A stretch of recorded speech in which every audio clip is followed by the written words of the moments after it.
A black man was shot dead in Georgia by two white men who thought he was a criminal. And by the shooter's own accounts, they screwed up big time. But of course, liberals have no interest in approaching this rationally. The mayor of Atlanta has already blamed Trump, saying that he's the one that gave racists permission to run around shooting black people. Because even now, when we might have an actual case of racism on our hands, this still isn't about justice. It's about the narrative.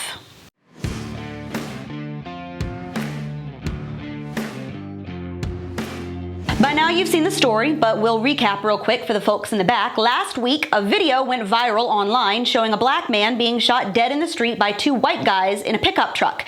And that's about all you can tell from the video itself. According to the story, the two white men, identified as retired police officer Gregory McMichael and his son Travis, told police they'd picked up their guns and chased down 25-year-old Ahmaud Arbery in their truck, thinking he matched the description of a suspect in a few local burglaries, even though police say there'd been no such burglary reports.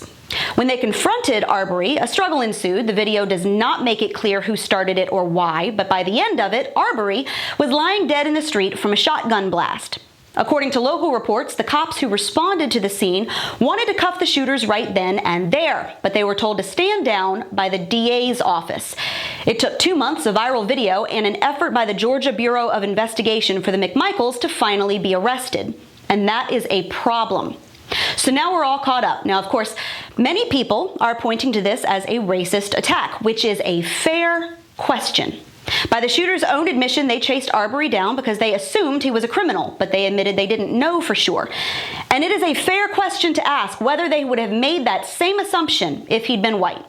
At the same time, many attempts have been made over the past week to dig into Arbery's criminal history and figure out whether he was the saint that his family is making him out to be.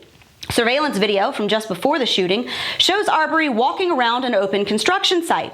Doesn't show him taking anything or even doing anything wrong, but some are pointing to that video as proof that he wasn't out for a run and wasn't shot just for jogging while black. Others have dug into his criminal history, pointing to his prior run-ins with the law that have nothing to do with this shooting, as reasons to believe he may have been up to no good. And it is a fair question to ask whether Arbery would have been given a greater presumption of innocence if he'd been white. So here's the deal. It is wrong to just assume that Arbery had done something to deserve getting chased down and shot.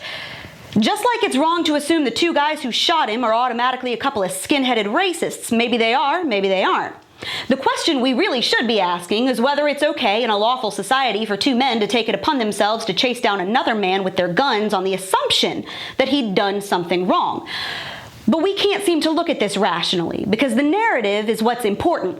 Atlanta Mayor Keisha Lance Bottoms waited about 2 seconds before jumping at the chance to blame Trump for Arbery's death, saying with the rhetoric we hear coming out of the White House, many who are prone to being racist are given permission to do it in an overt way we wouldn't see in 2020. With the rhetoric that we hear coming out of the White House, in so many ways, I think that many who are prone to being racist are given permission to do it in an overt way that we otherwise would not see in 2020.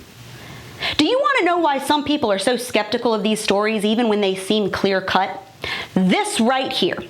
Because before the police have even had a chance to finish their investigation, the story is immediately weaponized by liberals to attack Trump, who had exactly nothing to do with any part of this tragedy. Because celebrities like LeBron James, a black man who gets paid millions of dollars a year to put a ball through a hoop, jump on these stories to claim that black people are hunted every day in this country, which is so ridiculous it does not even deserve a response. They're skeptical because the media has twisted these stories before. We were told Mike Brown was just walking down the street when he was shot dead in cold blood, when in fact, it turns out he just robbed a convenience store and then assaulted a cop. We were told Alton Sterling was just shot for selling CDs, when it turns out he was high as a kite, got into a fight with police, and had an illegal gun in his pocket. We were told Jussie Smollett was assaulted by two guys wearing MAGA hats, and that whole thing ended up being a giant load of bull crap, but he got off scot-free as though false claims of race-based assault are no big deal. This is why they are a big deal, and why truthful reporting is so crucial. They're skeptical because in the same week that Arbery's death made national headlines, activists in Indianapolis were clogging up the streets to protest the death of two black men who were shot dead by the police because they were shooting at the police. People are skeptical because it seems we cannot have an honest discussion about race in this country, even when one is warranted. We can't focus on the facts and merits of each particular case, even when there is a question of potential racism that deserves to be addressed, like with Ahmaud Arbery or Philando Castile or Tamir Rice. It is immediately seized upon as a way to smear Trump or white people or conservatives or all cops or America in general. That is exactly why so many people are skeptical. Because just like Ahmaud Arbery, they are so tired of being blamed for something they didn't do. And that's your Reality Check America. Make sure you subscribe to our YouTube page, that you like us on Facebook and Twitter, and stay sane out there.